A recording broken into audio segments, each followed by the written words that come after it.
avec. Yes. C'est notre moment. Dites oui aux actualités dans votre journal TV. Transformez votre intérieur avec Zinda.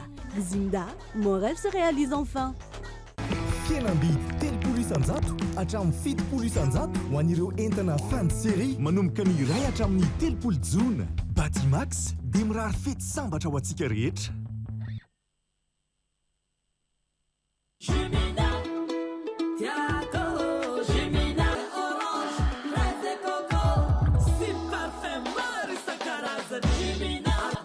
Mety aminao. Manolotra ho anao ny vaovao.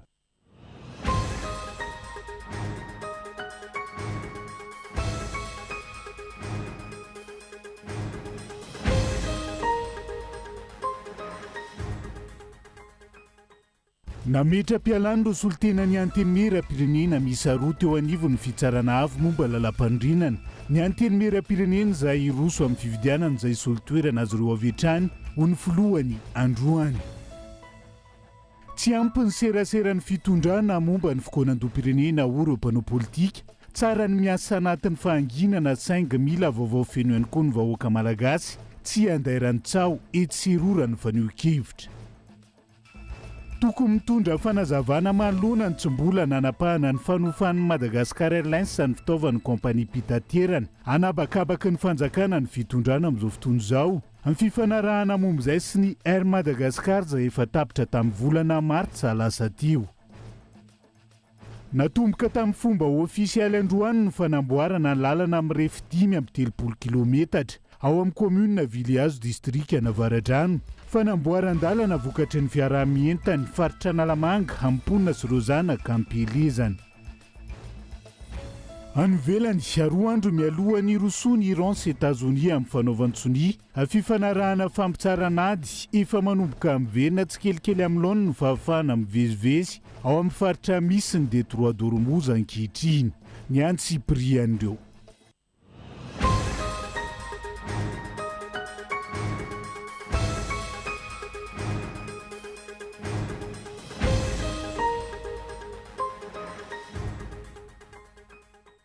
Agasitrahana hatrany ianao tsy misaraka amin'ny fahitalavitra kolo amin'izao ora izao tonga soa atao anaty fotoana ny fampalalam-bavao manasa anao avy hatrany hanaraka ny antsiprian'izay. Hoentintsika manokatra ny fiarahana amin'ity ala ity.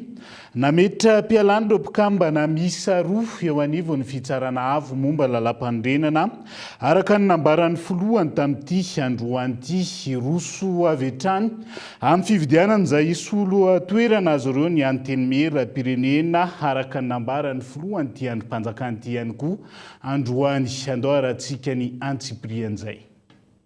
Niazakazana ny fivoarany vaovao teo anivon'ny fitsarana avo momba ny lalam-panorenana sy ny teo anivon'ny antenimieram-pirenena tao anatin'ny 12 ora farany. Nametra-pialana ny maraina teo ireo mpikambana miisa roa amin'ny fitsarana avo momba ny lalam-panorenana, Georges Merlin Nandrasana sy Noelson William ny maraina teo araky ny fampitambavao azo. Izy ireo izay solitenany antenimieram-pirenena eo anivon'ny HCC.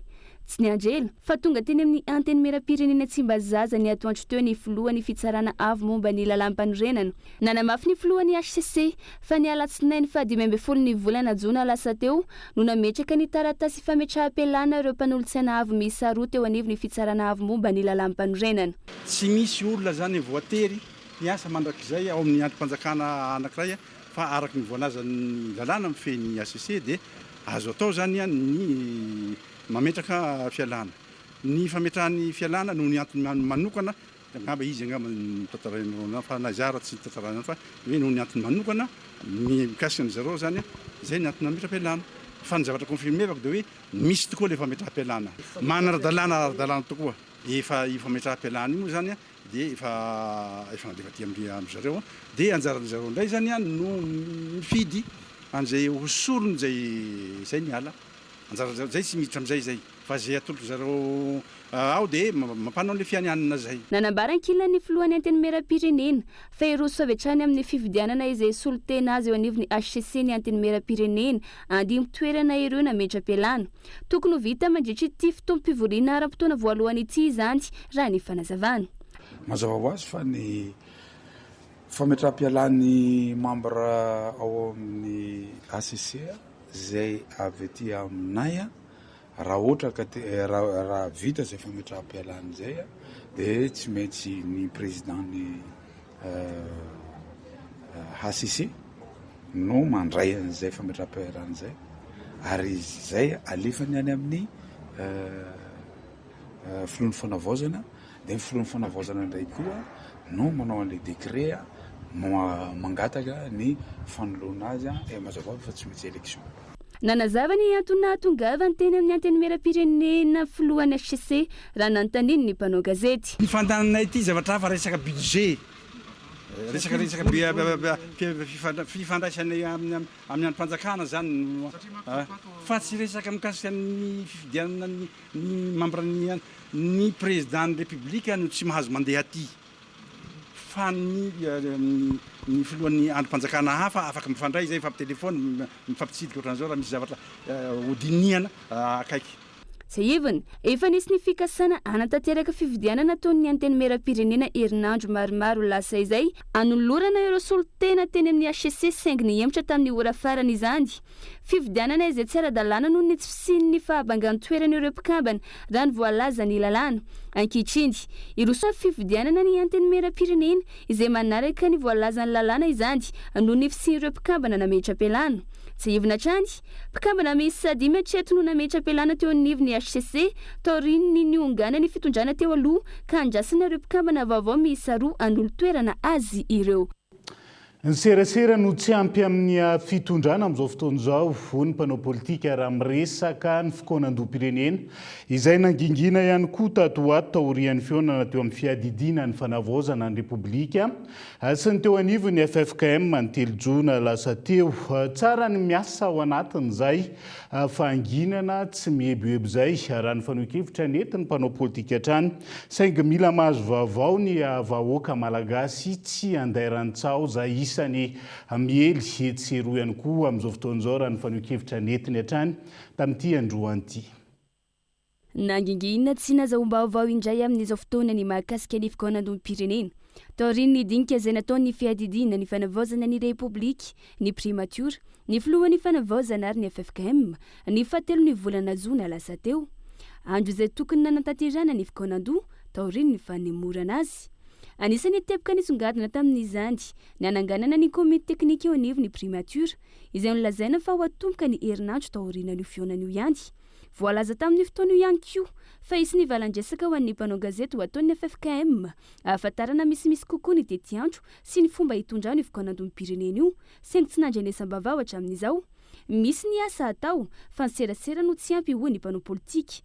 Marina fa tsara ny miasa mangina hoy izy fa ilaina ihany koa ny manome vaovao ny vahoaka malagasy mba tsy hisian'ny savorovory na ampirorosaina. Tsy midorororo fa ny communication no mampidorororo azy fa ny FFKM dia miasa ary miasa mangina ny any amin'ny nivon'ny primature araka regny recommandation nalefan'ny filohan'ny fanavaozana raiky dia miazakazaka izy fa iangavinanareo zany mba manao voacom nareo ary andrasan'ny vahoaka malagasy araky ny toromarika sy ny tenin'ny filohan'ny fanavaozana igny tao amin'ilay fandarana igny amin'ilay hoe hanao conférence de presse oela izy ny FFKM hagnazavany ambaindainy sy ny pitsopitsony ka mino somagnatena fa efa ho avy zay zavatra zay ka manangatsika avy aty amin'ny fitondram-panjakana zany mba ametraka an'izay ao amin'ny arifenitsy ny communication mba hiazakazaka zany le fampahafantarana an'le fandehan-javatra araky regny toromarika ny filohan'ny fanavaozana regny zany satria lasa mieritreritra misabadidaka ny eritreritra mivoaka malagasy soraikitra ave sa soraikitra ave.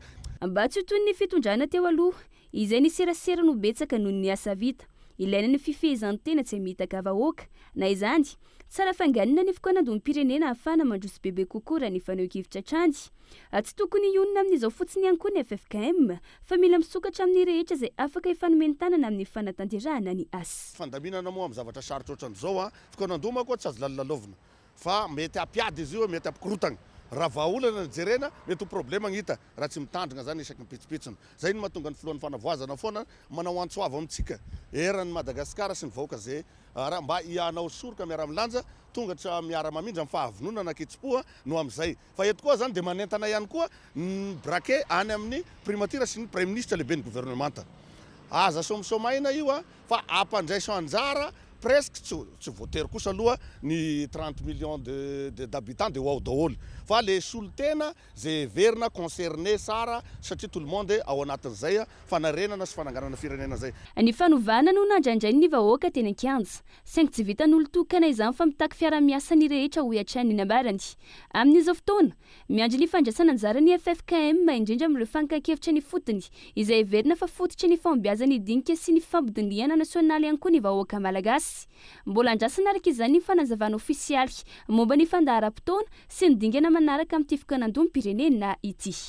Midorororo lasa voambolana fampiasa ny fitarazoana amin'ny fandraisana fanapakevitra iray ho resantsika izay rehefa miresaka momba ny teny malagasy rehefa avy eo isika fa tokony mitondra fanazavana manoloana ny tsy mbola nanapahana ny fanofana Madagascar Airlines amin'ny fitaovan'ny kompania mpitaterana hanabakabaka ny fanjakana malagasy ny fitondrana amin'izao fotoana izao. Ny fifanarahana momba izay sy ny Air Madagascar izay efa tapitra tamin'ny volana martsa lasa teo saingy tsy mbola nisy tatitra mazava ny tompon'andraikitra hatreto aloha. Ankoatr'izay tsy tokony hisy intsony izany Madagascar Airlines sy tsara dia izany raha ny faneho-kevitra ihany koa tamin'ity androany ity. Andao rahantsika ny Antsipriana. Miazakazaka ny fanendrenan'ny mpitantana ireo orinasa-mpanjakana eto amintsika amin'izao fitondrana ny fanavaozana izao. Ho an'ny orinasa mpitaterana bakabaka eto amintsika, eo ny fametrahana olom-bavao, fa misy ihany koa ny drafim-panarenana izay tsy nahitana tohiny hatramin'izao. Andrasan'ny mpanara-bavao ny itondran'ny tompon'andraikitra fanazavana manodidina ny Madagascar Airlines. Ity farany izay efa tapitra tamin'ny 1 martsa 2024 teo ny location.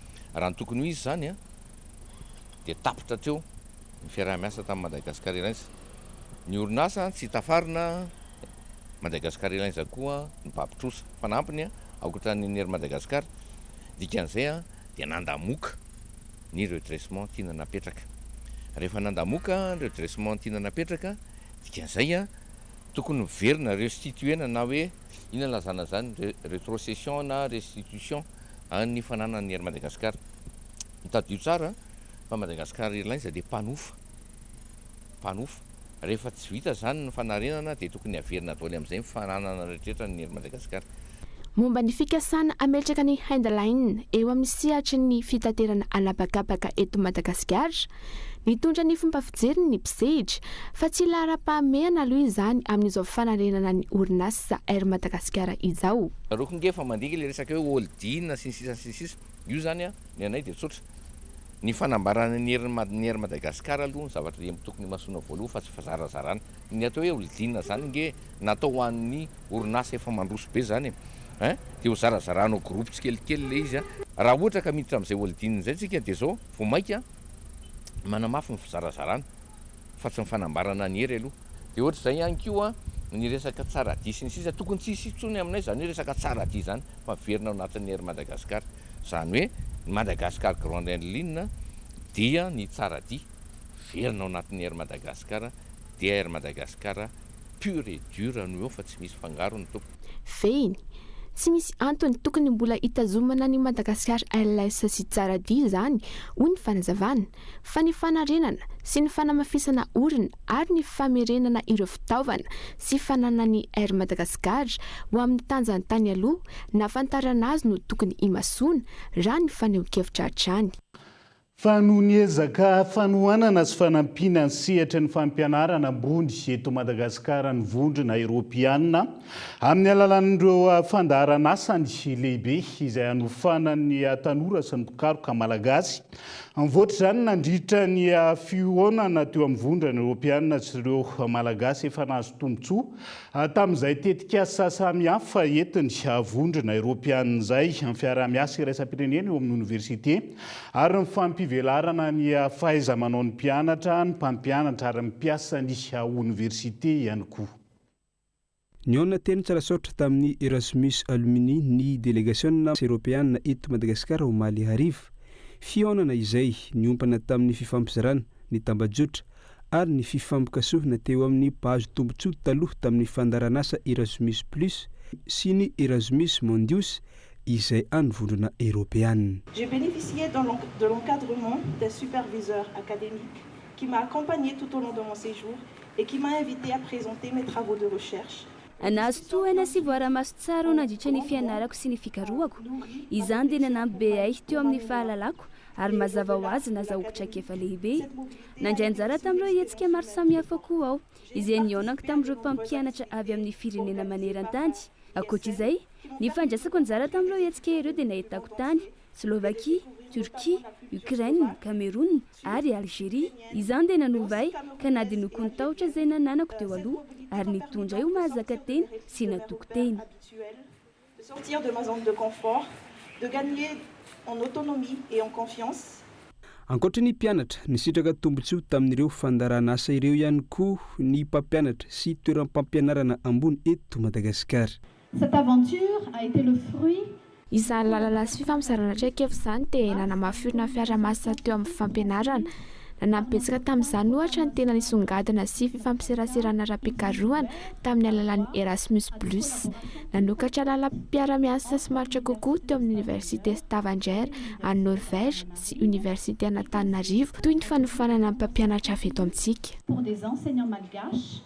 Marina, ny Erasmus dia tetikasa noforon'ny vondrona Europeanina ho fandraisan'ny anjara amin'ny fanatsarana ny kalitao ny fampianarana, ny fanavaozana ara-pedagojika ary ny fanamafisana ny fitantanana eny anivon'ny université sy ny fikarohana eny anivon'ny fampianarana ambony izay natokana ho an'ny mpianatra, ny dokotera, ny fakulté na ny sekoly ambony ary ny mpampianatra. Ho an'ny Madagasikara, manodidina ny 300 isan-taona ny mpisitraka tombotsoa amin'io fandarana asa io ary tsy farana izany hoy ny tompona andraikitra. L'Union européenne est là pour continuer ce programme qui est anohiatrany ireo fandarana asa sy tetikasa efa natombony tamin'ny telopolo taona lasa ny vondrona Europeanina satria saika nahitana fahombiazana avokoa izy ireo na teo amin'ny fampandrosoana na ara-toekarena ny teo amin'ny lafin'ny politika izay nakasika ny rehetra na lahy izany na vavy.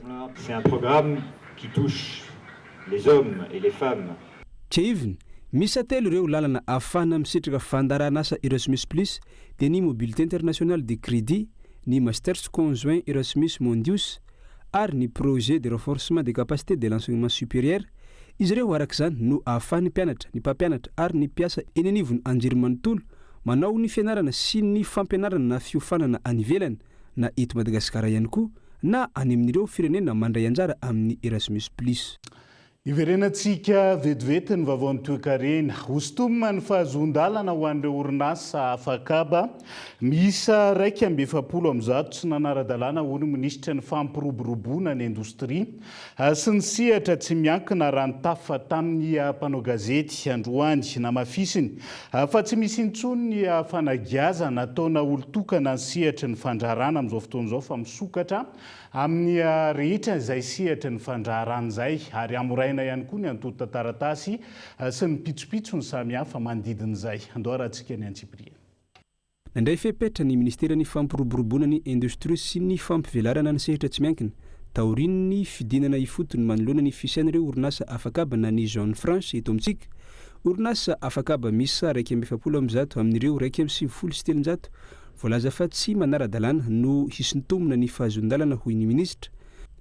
No ny tsy fanarahan-dalàna, ny tsy fandoavan-ketra, ny tsy fanarahana ny fepetra napetraka momba ny entana tokony ahondrana sy varotana eto an-toerana no antony nandraisana izao fanapahan-kevitra fisintomana ny fahazon-dalan'ireo orinasa afakaba ireo raha ny fanazavana. Misy amin'izy ireo no efa tsy mihodina intsony ary tsy tokony hiana izay statut na Jean France izay.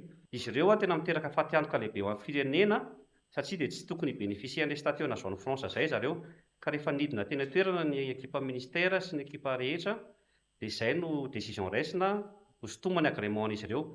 Ireo aloha ny vita, mbola misy maro anatina fanadihadiana anatina fijerevana hoe tokony mbola mitazona an'izay ve dia hoentsika mian-dalana eo makasika an'izay resaka Jean France izay. Tsy hoe akatona ilay orinasa.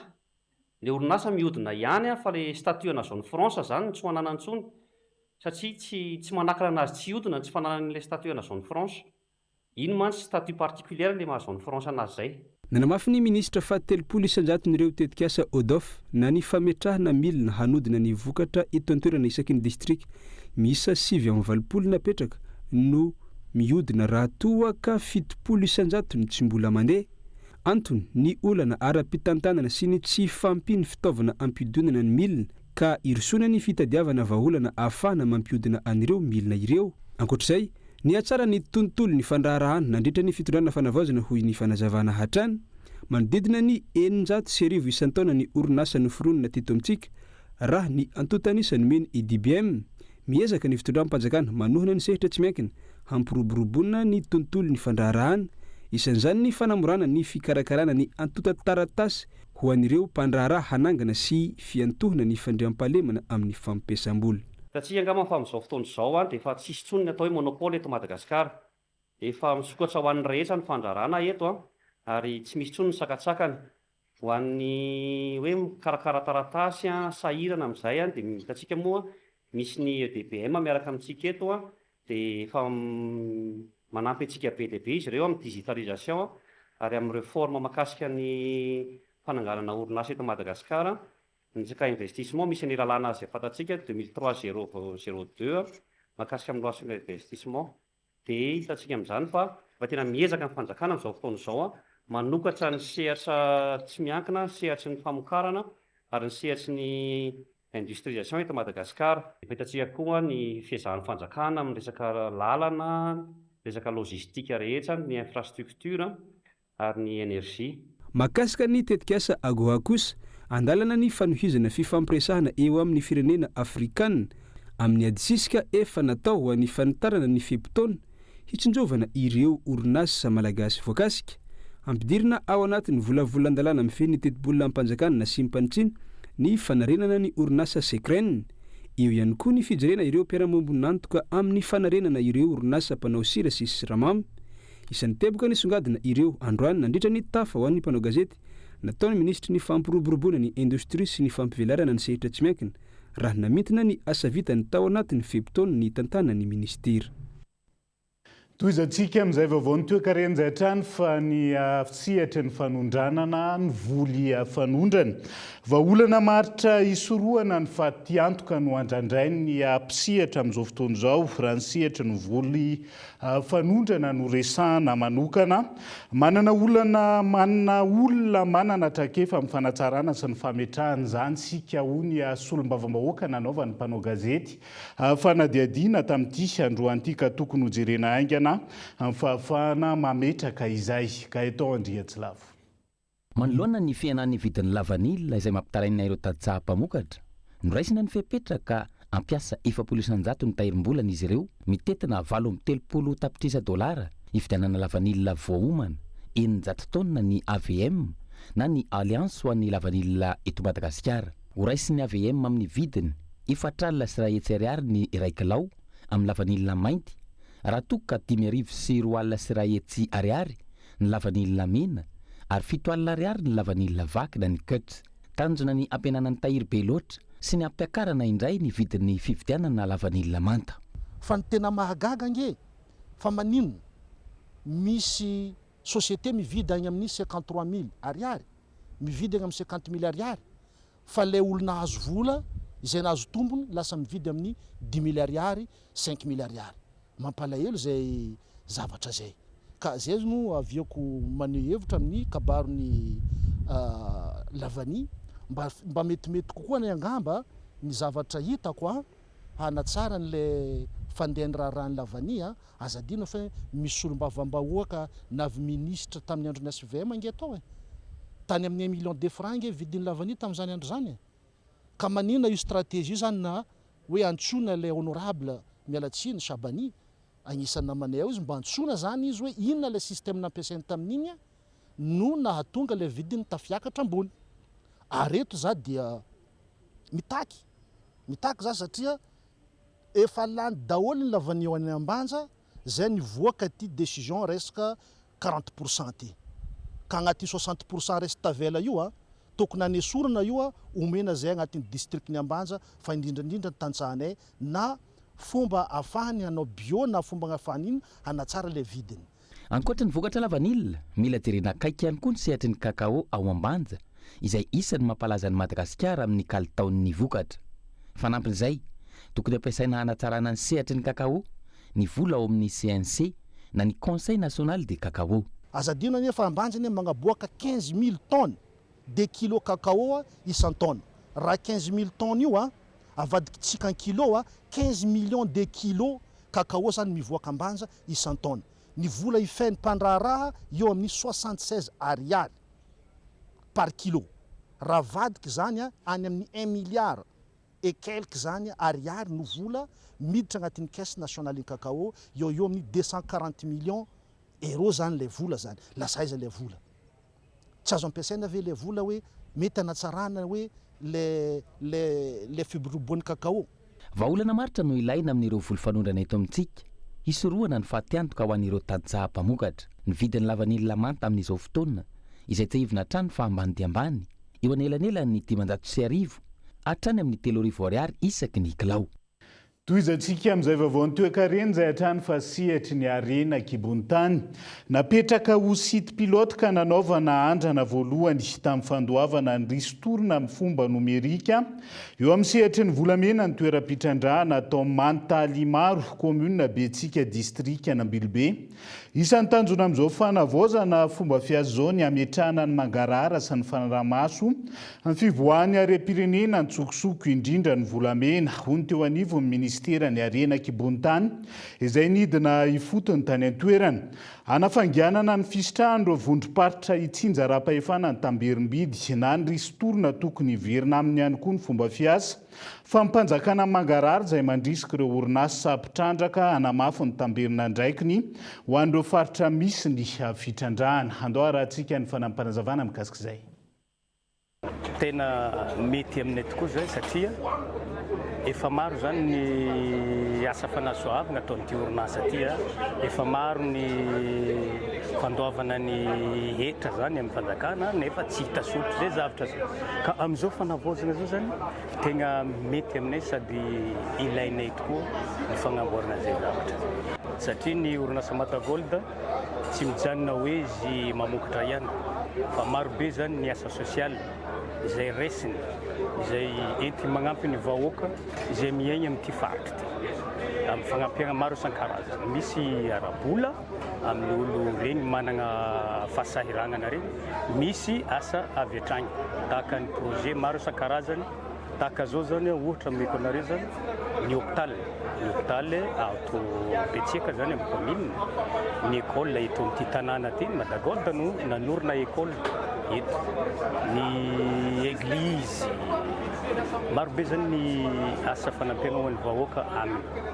Ka zany hoe zany tsy mitsinjo ny soa ho anazy rery ihany le orinasa fa mitsinjo ho an'ny fanasoavana ny vahoaka zay miaigna amin'ity faritra ty.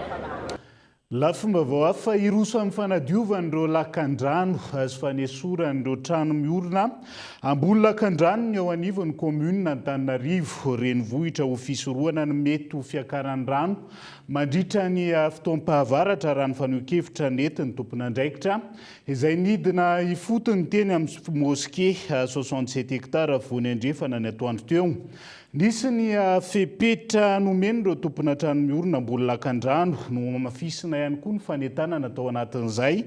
Andravana izany mialoha ny roson'ny commune amin'ny dingana manaraka araka ny voafaritra ao anatiny lalàna momizay. Daniela Minotso. Isoroana mialoha ny mety sy ny tondra-drano indrindra amin'ny vampitoan'ny fahavaratra ho avy. Nidina ifotony tena akaiky ny moské 67 hectare voany andrefana sy ny manodidina izay ahitana rano miandrona efa mambolana maro androany teo anivon'ny commune Antananarivo renivohitra. Nandritra ny fidinana ifotony nataon'izy ireo, isan'ny olana goavana ny fisian'ireo trano miorina ambonina lakan-drano tsy ahafahan'ny rano mivoaka ny fanazavana. Antonina namafisan'ireo tompon'andraikitra ny fanentanana ireo voakasika, irosony amin'ny fandravana izany ny sitrapo. Le raha hitantsika zao zany dia misy an'le canal be da be mifanjoy fampi dia lasa tsetsina le canal amin'izao fotoana izao ny fahavaratra tsy maintsy tsonjovintsika dia ireo canal io zany anisan'ny mahatonga ny tondra-drano aty amin'ity faritra aty dia tsy maintsy miezaka ny fitantanana ny tanànan'ny commune urbaine dia nizao mba miezaka mba hanadio an'le izy mba handrindrana le fikorinan'le rano maloto zany fa tsy miandrona. Efa mifampiresaka amin'le olona zay fa manorina eo ambony canal fantatritsika rehetrarehetra fa tsy azo atao. Efa mifampiresaka amin'le olona zay ary mampafantatra an'le olona mba hanalan'le izy eo ambonin'le toerana. Atreto aloha zany a 50 isan-jato 550 isan-jato manaiky le olona hanalan'le izy. Aorian'izay, raha minitsy manala izany ireo voakasika, iroso amin'ny dingana fandravana, araka ny voalaza ny didy amandalana ny eo anivon'ny komuna Antananarivo renivohitra raha ny fanazavana trany. Fotoana aloha zany hoe rehefa mametraka an'le fampilazana zay dia misy an'le 27 ora. Dia mihoatra le 27 ora dia misy didy mivoaka rehefa avy eo aorianan'izay dia tsy maintsy le didy no arahanay. Fa zay tsy hoe analanala zavatra olona tsy manana didy, misy didy mihitsy mitondra an'io. Efa somary elaela ihany nanomboka amin'ny fampandrenesana fa namafisiny izay fampandrenesana izay tao anatin'ny 27 ora zay nakaty dia le olona efa mahafantatra raha mijery zao nareo ery ambonimbony ery efa misy olona efa mandravany azy an-tsitrapo fa tsy narodany commune. Zay tsara mba marihana fa rehefa mandeha le fampiresahana sy filazana dia misy vokany tsara le izy ho an'ny rehetrarehetra. Ho voakasika izao hetsika fanadiovana lakan-drano sy fanesorana ireo fanorenana tsy ara-dalàna izao avokoa ny fatra rehetra manerana ny Antananarivo renivohitra, indrindra ireo toerana misy lakan-drano izay miteraka tondra-drano. Ny eo anivon'ny komuna Ireriany no afaka manome lalana amin'ny fanorenana trano, tsy misy olona afaka manome izany fa azon-dalana izany raha ny fanazavana trano. Dia izay ihany koa no entintsika amin'ny sento vetivety ao anaty doka fohy, aza misaraka amin'ny ary.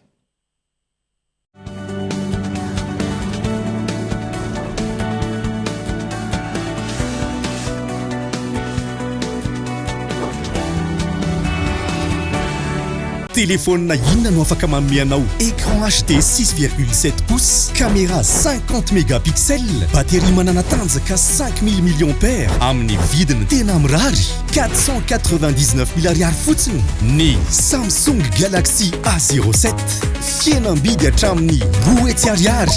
Tolotra manan-kery hatramin'ny 10 Jolay any amin'ireo magazay Cosmos rehetra. Fanganary fa voafetra ny entana. Cosmos, votre partenaire de confiance. Ny fahatokisana ny tanjona amin'ny asa fanorenana.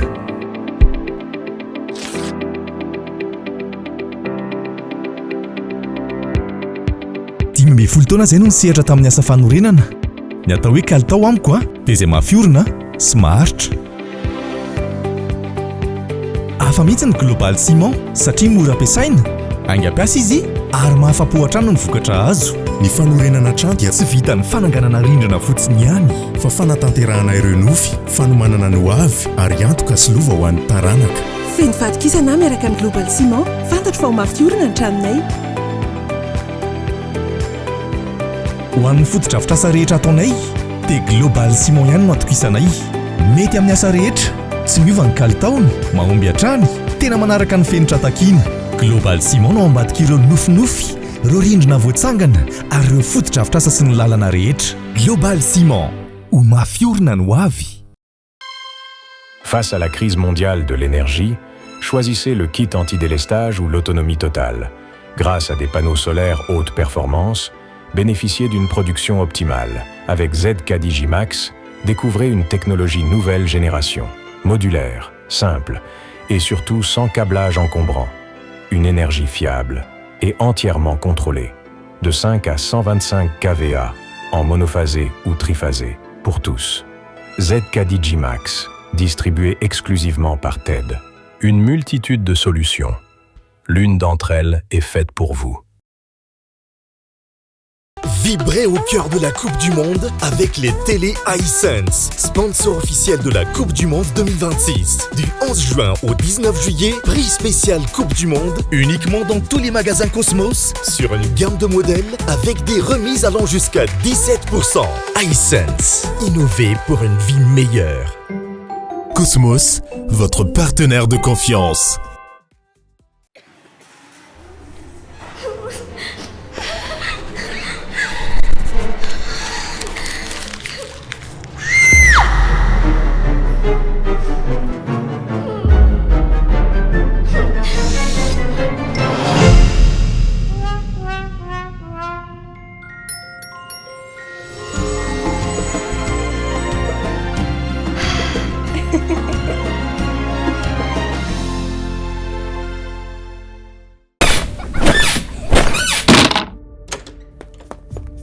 mandray nyfandriana mila fandriana vaovao tsika ahoana ny atao fa mbola tsapy ny volakasitsika amin'izao tsy olana izany pas de cash pas de souci mividiana entana an'io aloavo tsikelikely hatramin'ny 3 volana miaraka amin'ny facilité de paiement mirindra ao amin'ny Cosmos irery ihany ny fahany olana izy mianakavy miaraka amin'ny facilité de paiement mirindra ary ianao ihany koa pas de cash pas de souci miaraka amin'ny facilité de paiement mirindra eny amin'ny magasin Cosmos manerany Madagascar azadino miaraka amin'ny facilité de paiement mirindra tsy olana nisy fananam-bola eny eo mividiana entana an'io ary aloako tsikelikely mandritra ny 3 volana miaraka amin'ny mirindra tanteraka ny fikasanao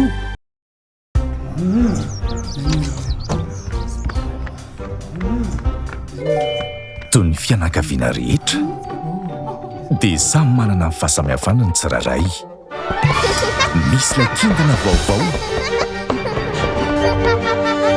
miavaka mahafatifaty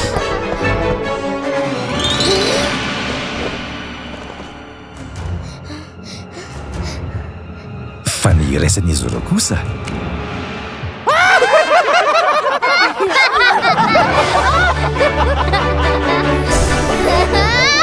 ilay ny fampizarany sy zarany amin'ny rehetra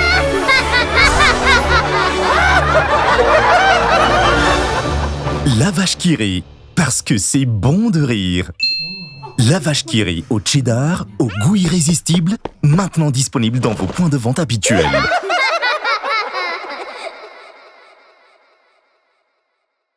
Vivez la Coupe du Monde avec une définition d'image incroyable avec la télé TCL. En plus, du 11 juin au 19 juillet, pour tout achat d'une télé TCL, uniquement dans tous les magasins Cosmos, participez à la tombola TCL World Cup avec 4 télé TCL à gagner. Uniquement dans tous les magasins Cosmos. Avec TCL, chaque moment du World Cup devient spectaculaire. Cosmos, votre partenaire de confiance. Yes! 25 millions ariary! 25 millions ariary! Wow! 25 millions ariary! 66 ans, 66 gagnants, 66 millions d'ariary à gagner! Célébrez les 66 ans d'indépendance avec Cosmos. Du 8 juin au 19 juillet, pour tout achat chez Cosmos, participez au Tombola spécial indépendance. Premier lot, un chèque de 25 millions d'ariary et 65 autres lots en bons d'achat d'une valeur totale de plus de 41 millions d'ariary. En plus, profitez des remises sur certains produits et c'est uniquement chez Cosmos. Et si cette fois-ci, c'est vous le gagnant? Attention, stock limité. Cosmos, votre partenaire de confiance.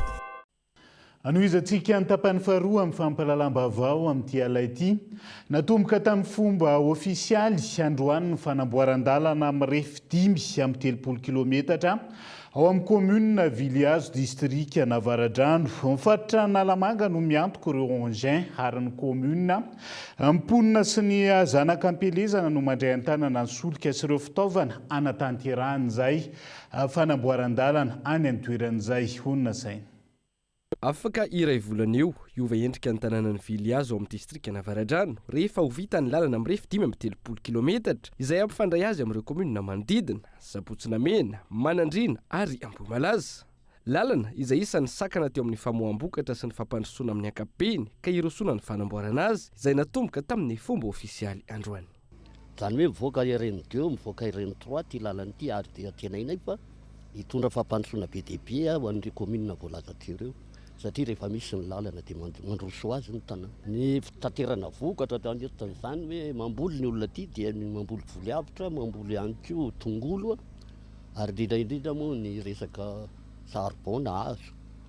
Dia amin'izao izy rehefa vita ny lalana dia mandeha tsara saingy amin'ny afisiny etona vatsoatsy zany dia voana pneumatika avokoa ny sarety rehetra mandalo aty Viliazo ary ho an'ny any Tsinanambohitra moa zany commune Anjomahbe to dia misy andiha tsarety maro mihitsy makany Sapotsinamena dia mifampiresahana ireo zany mba ho ajanona amin'izay aloha le sarety kodiaram-by fa atao pneumatika amin'izay. Ny faritra Nalamanga no nanome ireo engin anamboarana ny lalana, ireo mponina eto amin'ny commune Viliazo sy ireo zanak'ampelezana, ireo commune manodidina ary ireo malala-tanana no miantoka ny fitaovana sy ny fandaniana rehetra toy ny solika.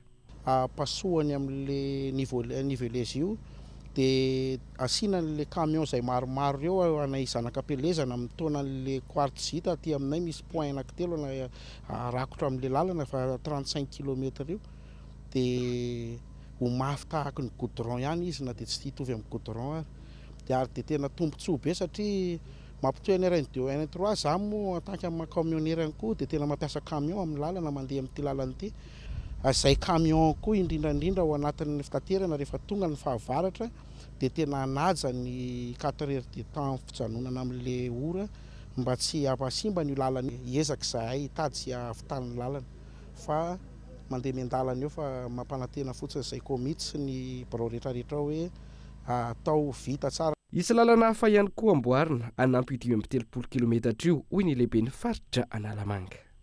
Tanjonay dia vita kilometatra maromaro mihitsy amin'ireo lalatany indrindrindrindra satria raha ho anay eto revo faritra Analamanga dia na manamboatra lalatany raha kofana quartzita araka ny efa nandresahany teo anivon'ny komity teo na manamboatra lalana pavé zany izahay. Rehefa avy nanao ny révision ny PPM izay ny plan de passation de marché dia eo amin'ny 10 kilometatra zay no zakany teti-bola aloha atreto azonay amboarina manerana n'ireo distrika mandrafitra ny faritra isan'ny isitraka an'izany ny eto amin'ny Viliazo 700 metatra moa zany no ho amboarina ihany koa akoatra n'ity piste en terre na lalatany izay anaovana terrassement sy horakofana quartzita ity. Nanomboka androany araka izany ny fanamboarana ny lalana amin'ny 30 kilometatra ampifandray any Viliazo amin'ireo komina manodidina. Ankoatra izay nanambara ihany koa ny lehiben'ny faritra izay nanokatra tamin'ny fomba ofisialy ity fanamboaran-dalana ity fa nomety antsoroka ny faritra ho an'ny lycée ato amin'ny komina Viliazo. Manambahiny indray ny sampana fampalalam-baovao amin'ity ality resadresaka mahakasika ny foary izay ho tanterahana any ampefiny 520 hatramin'ny 720 ny volana Jona ho avy izao. Andriamatora Kotomalalina oby ao anatin'ny komity mpikarakara an'izay foary anampefy izay ianao miarabanao tonga soa ato anatin'ny fampalalam-baovao. Fampafantarana mahakasika an'izay foary izay ngamba no ndeha anomboantsika ny resadresaka. Faly miarahaba nareo mpanaraka ny Cool TV sy anareo koa mpikarakara. Ny foara be anampefina ny tsena be ny famokarana sy ny fizahan-tany dia ho tanterahana ny 520 ka hatramin'ny 720 ny volana Jiona zany hoe amin'ny herinandro ambony eo amin'ny kianja malalaka Ravidson eo tampon-tanàna anampefy moa zany izy io fa mikisaka kely. Inona moa ny antony ikarakarana zany atao hoe tsena be ny famokarana sy ny fizahan-tany zany. Ampefy dia efa fantadaza amin'izany atao hoe fizahan-tany zany eto anatiny. Fa ny tsy ampy atreto dia hoe ahoana ny fifandraisan'ny famokarana sy ny fizahan-tany. Io komina Ampefy io dia mizara fokotany 13 ka misy ireo fokotany izay tena hoe hipetrahany zany sehatry ny fizahan-tany zany. Ao koa nefa ireo fokotany izay misy ireo tena mpamokatra fa noho ny fahasimban'ny lalana sy ny tetezana izay hotokanana atsoatsy ny tetezana moa zany dia lasa misy mandringa izany firoborobon'ny famokarana ka izay indrindra zany ny antony karakarana ny ty tsena be ty izay efa etaetany mponina Ampefy efa nandritry ny 30 taona hoe mba hisiny zany mba hisiny izay fiaraha-miasa akaiky eo amin'ny mpandraraha-mpamokatra sy mpandrarahan'ny fizahan-tany zany. Miresaka fifandraisan'ny famokarana sy ny sehatry ny fizahan-tany ianao mandritra an'ireo efatrandro ireo zany inona no hita mandritra an'ireo efatrandro ireo anatin'izay foarana Ampefy izay. Amin'ny mahatsena be ny famokarana sy fizahan-tany moa zany dia mazava ho azy fa fotoana anankiray ahitan'ny mpitsidika efa ty Ampefy an'ireo mpandrarahan'ny fizahan-tany amin'ny toerana anankiray io foary io.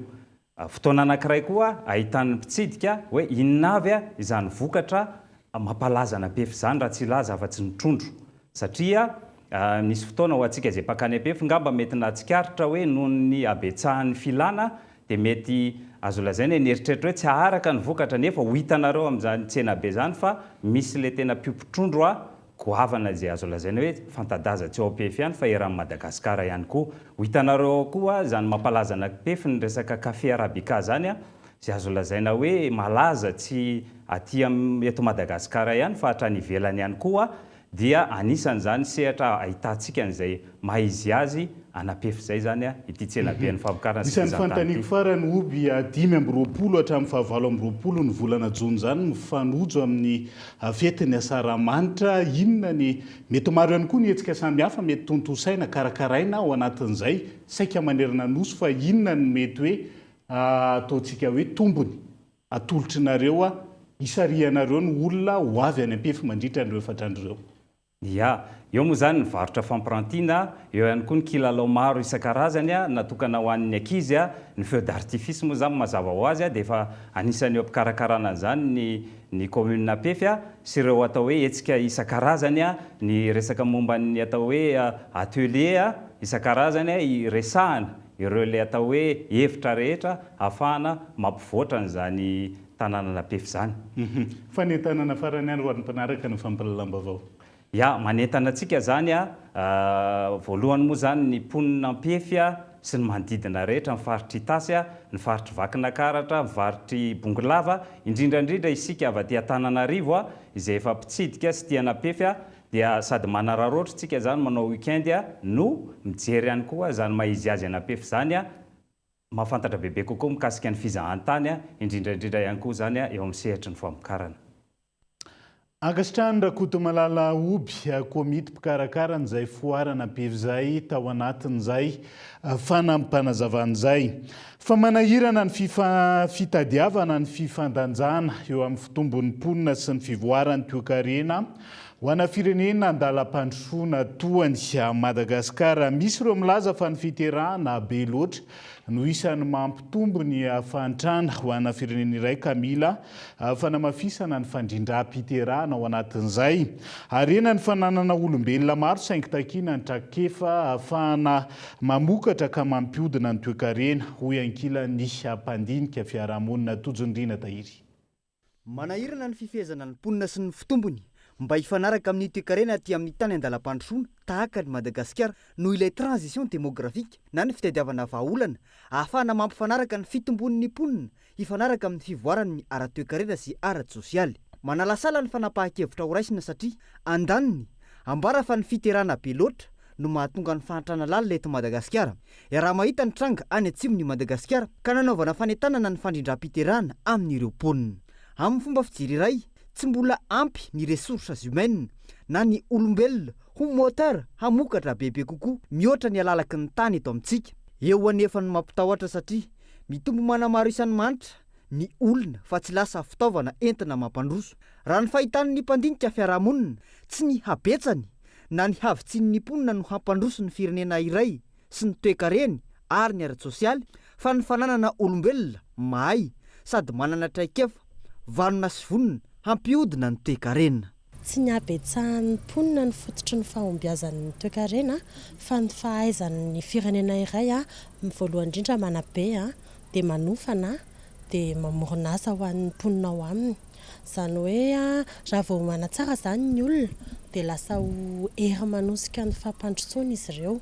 Ny tiako tenena zany hoe tsy any amin'ny tsy ny habetsahan'ny mponina no fototry ny olana raha tsara tohana zany raha tsara tohana zany mponina indrindra ny tanora izay en âge actif zany hoe eo amin'ny 12 taona ka hatramin'ny 4 taona eo zany ny âge actif. Raha tsara tohana zareo ampiofana sy mamokatra tsara ny entreprise mialatsiny mampiasa teny vahiny dia amin'izay fotoana izay zany lasa mamokatra kokoa. Raha ny fijerin'ny mpahay toe-karena tsy midika ho lalana makany amin'ny fahantrana araka ny fomba fijery voizina ankehitriny ny fitombon'ny mponina. Manana safidy hafa ahafahana manala ny fahantram-bahoaka ankoatra ny fanenana anisan'ny mponina ny fitondrana. Mitaky politika mazava sady hentitra amin'ny fanjakana nefa ny fanatanterahana izany. Tonga dia mijery ny zava-misy eran-tanintsika dia io ny ahitantsika anazy hoe ohatra maka Chine zao anisan'ny tena un tiers de la population mondiale efa mandroso. Zany hoe ny habetsahan'ny olona tsy midika akory hoe mety makany amin'ny fahantrana fa misy teknika tokony apetraka ary izay moa ny ilana ny intervention ny fanjakana, intervention de l'État amin'ny resaka hoe ahoana ny tokony ampiasana an'ireo olona ireo mba hitondra famokarana satria azadiny fa ny olona producteur capital humain dia anisan'ny fototra fampandrosoana ny firenena dikan'izay zany tokony manana pakady mazava tsara ny fanjakana hoe ahoana ny tokony ampiasana andreo olo ireo ny bazy nefany ny fototra ingan'ireny dia tsy misy afa-tsy ny hoe mila mianatra ny mponina izany hoe tsika raha raisitsika ny kahany Madagasikara misy eo amin'ny 30 tapitrisa maherintsika capital humain daholo zany hoe raha azontsika eritreretana zany hoe raha mianatra daholo ireo olona rehetrarehetra ireo manana traikefa ireo afaka amorona asa ireo dia tokony tombony ho an'ny firenena anankiray amin'ny fananana mponina maro na mitombo azy izy. Mananika ny 30 tapitrisa ny mponina eto Madagasikara amin'izao mbola manana tany malalaka sy midadasika izy izay tsy mbola voatrandraka noho ny tsy fampin'ny olona amin'ny fomba fijery iray raha miada mpitombo otrano ny isan'ny mponina tsy hifanaraka amin'ny isa takin'ny filana ara-toekarena ny olombelona eto Madagasikara tsy hoatsy raha aingam-pitombo loatra indray tsy araka ny famelomana ny abetsaka ireo mponina ny toekarena. Lafa mavao afa tandindondozany ireo vorona izay tsy fahita fa tsy eto Madagasikara amin'izao fotoan'izao. Napetraka araka izany ny tahirikevitra hiarovan'ireo vorona hahina ho lany tamingan'ireo raha miasa amin'ireo mpisehatra amin'ny fizahantany sy mpiseradia eto amintsika. Ahina ho lany tamingana ny vorona rehetra eto amintsika raha ny fanazavan'ny filohan'ny Fédération Nationale Ampitaridi eto Madagasikara na ny FNG. Tsy ny olona ihany hoy izy no manimba azy ireo fa eo ihany koa ny toerana iainany. Anisan'ny harena sarobidy mahasarika mpizahatany maro anefa fa ireo vorona ireo ka antony ametrahana ny tahirikevitra na ny feu de route ho fiarovana azy ireo. Ohatra amin'izany ny fananganana sehatra nasionaly mikasika ny vorona fampandrosoana ny toerana misy azy ireo na ny toerana mando na ny toerana maina. Manohana izany mpisehatra ny fizahantany satria arena voajanahary sy vorona voaharo tsy misy hoe miazana misy mitifitra dia reny manampy amin'ny fampiroboroboana fizahantany dia izay ilay fifampiankina ny fiarovana sy ny fampandrosoana izay zany no resahana eto. Ny voronantsika moa zany misy ao amin'ny 300 mahery nisany fa eo amin'ny 100 mahery kely eo zany tsy misy afa-tsy eto a Madagasikara.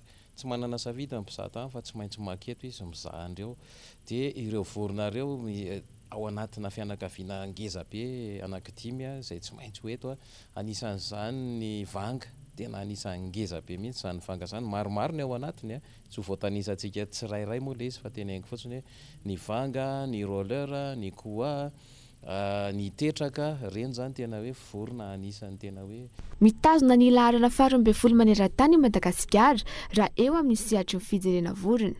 Mampiroborobo ny toekarena ary mamelona olona maro io sehatra io raha ny eto amintsika ka antony hiarovana ireo vorona sarobidy ireo izay tsy hita any amin'ny toeran-kafa. Mba toerana eto Madagasikara misehatra maro ny teny vahiny hoarina amin'ny teny malagasy amin'izao fotoan'izao. Azo ampiasaina amin'ny sehatra rehetra ankilan'ny teny malagasy ho ny teo anivony teny gasy 2.0 ka antony hetsika ny teny ampiroboroboana ny teny malagasy amin'ny sehatra rehetra. Ndao rahantsika ny Antsipriany. Mbola tsy ampy ny fampiasana ny teny malagasy amin'ireo sehatra manandanja toy ny sehatry ny fanabeazana, ny fahalalana ary ny sehatry ny asa eto Madagasikara. Antony mampiandanja hatrany ny teny sy ny fampiasana ny teny malagasy ho ny teo anivo ny teny gasy 2.0. Tsy tokony ho fitaovana hiseraserana sy havariana fotsiny manoloana ny teknôlôjia fa azo trandrahana. Ampiasaina piroboroboana ny teny malagasy ihany koa raha ny fanazavana. Raha ny zava-misy hita amin'izao fotoan'izao zany fantatsika hoe valopolo isanjaton'ny malagasy dia tsy miteny sy tsy mahay afa-tsy teny malagasy. Dia ny ankamaroan'ny fampahalalana sy ny tsofanararoatra dia matetika amin'ny teny vahiny indrindra moa amin'ny teny frantsay zany eto amintsika. Dia hita hoe anjorom-bala zany ny teny malagasy raha misehatra ivelan'ny raha misehatra ohatra amin'ny sehatra fampianarana zao dia ny teny frantsay no ampianarana ny ankizy. Raha ny amin'ny tontolon'ny asa dia matetika amin'ny teny frantsay foana rehefa mivory, rehefa mandefa mailaka. Dia nefa zahay izay eto amin'ny teny gasy teboka ohatra teany hoe azo ampiasaina amin'ny sehatra rehetrarehetra ny teny malagasy ary ity hainy teny ity dia ao anatin'izay mihitsy hoe efa misy ireo ezaka ohatra hoe any amin'ny internet efa misy rakobolana anjotra azo jerena maimaimpoana, efa misy ny Wikipédia misy latsoratra amin'ny teny malagasy, dia misy koa ny rakobolan-tsehatra sy rakobolana maro efa navoakan'ireo mpahay teny. Dia izay rehetrarehetra izay zany no tiana ho ho aseho an'ny olona hoe efa misy zany afaka manampy antsika iteny malagasy amin'ny andavanandro sy eo amin'ny tontolo isan-karazany. Ampiroboroboana ny fampiasana ny teny malagasy amin'ny sehatra rehetra, indrindra eo amin'ny sehatra ny fitantanana sy ny fandraharana, ny fanabeazana sy ny fampianarana, ny tontolon'ny asa, ny teknôlôjia. Izy ny hainteny andiany voalohany mitondra ny lohateny hoe ny teny malagasy malaza ny ankehitriny sy ny hoavy, izay karakarain'ny teny gasy 2.0 ny 7 sy 20 jona ho avy izao etsy amin'ny cité de culture Antaninarenina. Miresaka an'izay teny izay sika fa teny anglisy nanokatra feonambe momba ny fampianarana teny anglisy teny amin'ny ONS sampefoloha androany ny mpanolotsaina momba ny serasera eo amin'ny masofo amerikanina sy ny tompon'andraikitra misahana ny fampianarana ny teny anglisy ao amin'ny departementam-panjakana amerikanina ary ny teo anivo amin'ny ministera ny fanabeazam-pirenena tanjonany anamafisana ny fampianarana ny teny anglisy raha ny fanazavana. Ho fanamafisana ny fampianarana teny anglisy eto Madagasikara na eo amin'ny fampianarana ny antsekoly na any amin'ny fandaharam-pampianarana sy ananganana tambazotra na mpampianatra teny anglisy matanjaka kokoa sy mifandray kokoa amin'ny sehatra nasionaly. Nanokatra ny fionam-be momba ny fampianarana teny anglisy teny amin'ny École Normale Supérieure Antananarivo androany ny mpanolotsaina momba ny serasera sy ny kolotsaina ao amin'ny Masivo Amerikanina sy ny tompon'andraikitra misahana ny fampianarana teny anglisy ao amin'ny faritra atsimon'ny Sahara ao amin'ny departementam-panjakana amerikanina ary ireo solontenan'ny ministeran'ny fanabeazan'ny pirenena sy ny fampianarana ambony sy ny fikarohana ara-tsiansy ary ny fampianarana teknika sy ny fanofanana arak'asa. Anisan'ny taranja tiany mpianatra malagasy ny teny anglisy na izany tsy midika fanamavanana ny teny malagasy ny fifehezana ny teny vahiny ary kanefa napetraky ny filohan'ny fanavaozana dia nanaovana laharam-pameahana ny teny malagasy hoy ny ministra ny fanabeazan'ny pirenena. Atsaranantsika moa zany zao mikendry an'ilay kalitao mpampianarana dia ireo mpampianatra ireo zany amin'izao fotoana izao à travers ny ELTA dia misy fivondronana isam-bolana zany hoe ny mpampianatra zany teny anglisy dia mivondrona zareo dia misy fionana dia fanaovana pratika ilay teny anglisy satria fantatritsika fa mamalagasy atsika dia matetika tsika omena an'ireny matetika zany méthode traditionnelle be na ampianarantsika grammaire be fotsiny dia voafehy ilay izy fa rehefa anao an'ilay pratika izay tena teny anglisy dia sahirana ilay ankizy zany mivakavaka amin'ny fitenenana. Tsifitsipitenenana sy voambolana fotsiny ny teny anglisy manokatra lalana izy fanararoatra ihany koa roy mampifandray ny fifanakalozana ara-panabeazana ny fivelarana amin'ny sehatry ny asa ary ny fiara-miasa iraisan'ny pirenena ary nareo no manorina izany tetezana izany isaky ny lesona ampitanareo hoy ny mpanolotsaina misahana ny serasera sy ny kolotsaina ao amin'ny Masivo Amerikanina tamin'ireo mpandray anjara. Tsy mbola nisy fanohanana lehibe toy izao nataon'ny Masivo Amerikanina eo amin'ny fanatsarana ny teny anglisy hoy ny nambarany. That's a great question. We actually I've never been doing more on English language here right now. Voalohany aloha zany mbola tsy nisy hoe lehibe ohatr'izao ny fanohanana nomenay avy amin'ny Masivo Amerikanina hatramin'izay eo amin'ny ity fanatsarana ny fampianarana teny anglisy ity. Anisany nanohana lehibe ny fikambanana ireo malagasy mpampianatra teny anglisy eo anivon'ny fikambanana ELTA izahay ary niaraka tamin'izy ireo dia efa nampiofana mahery ny 2 ireo mpampianatra teny anglisy manerana ny nosy. Ireo mpampianatra nomena fampiofanana ireo mahery ny 2 ireo indray no mampianatra ireo mpampianatra mampiofana ireo mpampianatra hafa manerana ny nosy zany hoe araka izany azonareo tsara zany fa mitohy ary mihitatra ny fanampiana omenay fa tsy hoe indray mandalo fotsiny ihany. At the minister's request. Mampivondrona mpandray anjara eo amin'ny 10 eo ity fionam-be ity izay vatsiny ny gouvernemanta amerikanina vola ahitana ny fikambanana ireo mpampianatra teny anglisy eto Madagasikara na ny ELTA Madagasikara mpampianatra eny amin'ny anjerimanontolo sy ny mpampianatra teny anglisy eny amin'ny lycée avy amin'ny faritra samihafa eto Madagasikara ary mpampiofana avy amin'ny ministera ny fanabeazan'ny pirenena. Aharitra 2 andro izany ary ahitana dinika ifanankirozankevitra sy atrikasa fampiofanana azo ampiarina ho an'ny mpampianatra.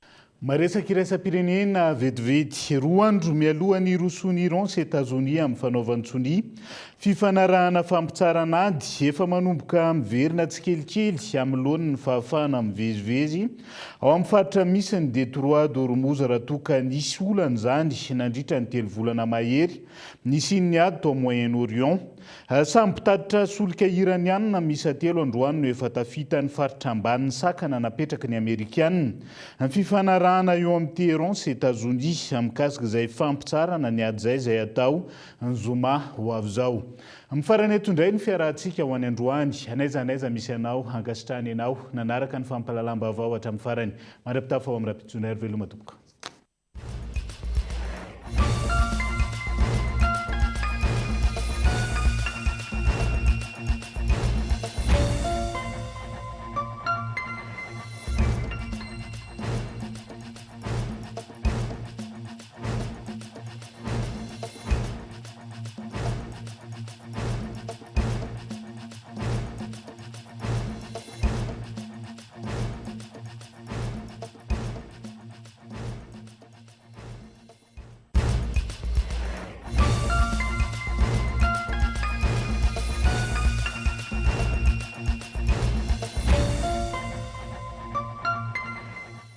Transformez votre intérieur avec Zinda. Zinda, mon rêve se réalise enfin. Fienambidy 3 isanjato hatramin'ny 7 isanjato ho an'ireo entana fin de série manomboka ny iray hatramin'ny 3 jona. Batimax dia mirary fety sambatra ho antsika rehetra.